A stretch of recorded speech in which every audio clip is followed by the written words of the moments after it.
Hello everyone, this is Harley from Garden FL, and today we're going to do an update on the passion fruit vines that we have here at the farm. And we're going to see how tall they are, how they're doing, and just overall update on the varieties I have here at the farm. So to begin with, this is a passion purple passion fruit. Now this is a sweet variety passion fruit, and this passion fruit actually gripped on very nicely. As you see, it's already gripped onto the tree, so now we'll be able to climb this big tree and just, do its thing, fruit like crazy. As you see, and able to make it climb the tree, what I do is I just tie a string and then I tie it to just a limb, and along the way the passion fruit is able to grip onto something. Once it makes it to the top or it ties onto something like the tree, you're able to cut this off. So we're gonna cut it later in the future. So that's the passion purple. Now all along my farm I have these big beautiful trees that I'm gonna leave. Eventually I'm gonna cut them in half to allow more sunlight for my tropicals, but for now when they're young it will be like this. So right here we actually have the Panama red passion fruit. Now this is Passiflora Edulis. As you see, it's a large red skin fruit. Now I'm really excited for this one because this one, and like I said, it's a large red skin, it's a large red fruit, and this one is actually all the way up there. So unable to get a better angle, we're gonna have to zoom in. As you see, the passion fruit vine is all the way at the top of this tree, guys. This tree is about 20 feet tall, and it made it all the way to the top. Now it did suffer some strange disease at first, but luckily it grew out of it. And this tree is just tall, just to give you a scope. And here is the main stem, so I want to be very careful with it. But the same way I did, I just tied it for the thing, and once it made it onto the top, it self-sustained itself and just started climbing its way all the way up. And as you see, this is the Panama red. So I love that variety. Let's move on. So let's just go this way.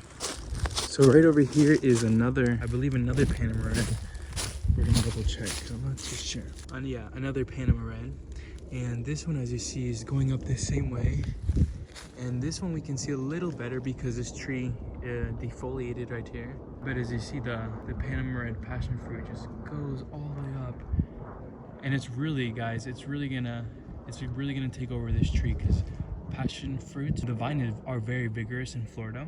If you live south of Ocala or south of Orlando is what I mean to say, kind of Tampa, south of Tampa, you should have very good success growing passion fruit. Now, you want to pick a spot where they could really take over. Fortunately, I don't mind it taking over this tree. So now actually passion fruit is a really cool way to make a non-fruiting tree a fruiting tree, because you're able to let this vine take over and provide a source of food. So let's go over here and we're gonna see where we have more passion fruit vines. Now I have so much other things, but we're gonna make this video about just passion fruits today. Now this is a passion fruit that I got from a friend of mine in Bradenton. Now he said this was a local wild variety passion fruit, but it's very sweet, so I decided to plant it here. As you see, it started to climb up this tree, but it started to actually form a new thing, a new vine climbing up. So as you see right there, climbing up this main trunk, and it's gonna lovely take over this thing. So I can't wait to have passion fruits just hanging. Now the disadvantage to doing this method is that you won't be able to kind of reach the passion fruit unless you want to climb the tree. I'll be climbing the tree, but then I also have to compete with some squirrels. But I really just have so much passion fruit vines to not have to worry about losing some squirrels. As you see, here's a passion fruit vine.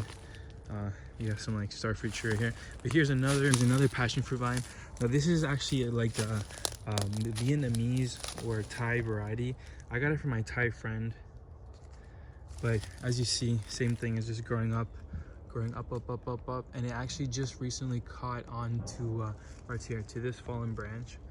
So as you see right there, caught on perfectly. So it's just gonna climb that all the way up. Now this tree is huge, so I really can't wait next year, this thing, or when spring comes around, because we're still in February. Come March, and once springtime comes, these are gonna take off. I cannot wait. And actually right on the other side, I started another one, passion fruit, but it's still small. As you see, I'll just show you. This one still has a while till it develops. Right now it's developing a root system, but come springtime it's gonna send out some new growth, and it's gonna just climb up here. What I did, I just attached that. It's gonna climb onto this first branch right there, and then I'm gonna let it take over. So I can't wait to have these trees just be filled with passion fruits, you know, in the next year or so. So let's go over here. Right over here, I actually have Passiflora Quadrangularis. Now, Passiflora Quadrangularis is also known as Bradenton, also known as the big passion fruit, like the XXL passion fruit. As you see, Passiflora Quadrangularis is characterized and recognized because of its kind of quadrangular, squared vine that it has. As you see, it's kind of like a square. You can see the edges, unlike all other passion fruit vines, are like you know, round shaped, tubular, like regular vine.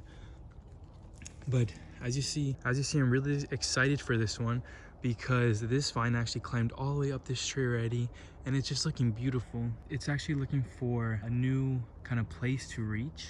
As you see, climbing up there, there it is, the Passiflora Quadrangularis. So I really can't wait for this one. This one is very tropical. It's grown a lot in Colombia. I've ate Bradenton before in Colombia. It's very good, actually, very big and sweet. So we'll see if we can grow it.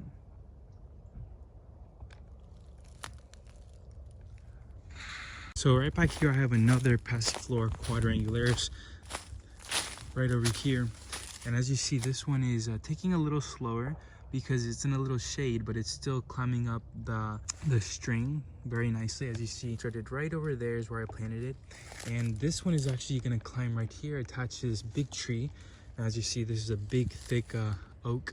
And I love it because it just stretches out right there. Once it reaches up at that point, it's gonna receive so much sunlight. So it's gonna take a little longer, but it's gonna be well worth the climb on that one. I can't wait to see big passion fruits, kind of like the size of footballs up there, hopefully, you know, if it makes it. So as you see right back here. So right over here in front of my property, I have two more passion fruit vines. Now these I got from my Thai friend. And again, I'm not sure the variety, but they're actually two planted simultaneously next to each other. And these are much smaller. And these were from seed, like I said, from seeds from Thailand or Malaysia. I wasn't sure or remember which one. But as you see, it's taking over the front. And I can't wait for it to just climb this whole front portion of, you know, my farm, because it's gonna look really good, you know, once it does all that. And right over here, I have, you know, another set of two. So I really can't wait to have just abundant passion fruit within the next year or two, because you know, passion fruit not only attracts a great amount of butterflies, and that's another thing. Butterflies will basically eat some of your passion fruit vines, and if that happens, that's another reason why I have a lot of them, because I am expected to sacrifice some to the butterflies because they love this. It attracts so much, and you know, I want butterflies anyway. So thank you guys for watching my passion fruit or Passiflora update. I can't wait to show you the farm as it grows and the passion fruits in the future when we have them. So thank you guys so much, and I hope you have a great day. Bye now.